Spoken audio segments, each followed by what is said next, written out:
Die kleine Seejungfrau hat die Lilifee zurück ans Ufer getragen. Ganz fein hat sie ins hohe Schilfgras gelegt.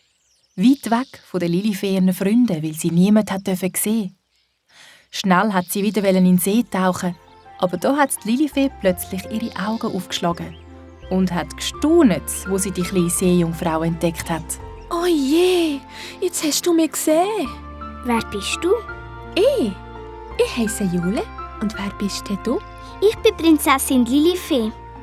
Die Lilifee hat immer mehr gestaunt, weil die Jule hat anstatt Beine und Füße von den Hüften abwärts einen Fischschwanz gehabt, mit einer wunderschönen, glänzigen Flosse. Jule, was ist das? Das ist meine Schwimmflosse. Ja, lebst du da unten im Wasser? Zusammen mit vielen Freunden. Aber eigentlich darfst du das gar nicht wissen.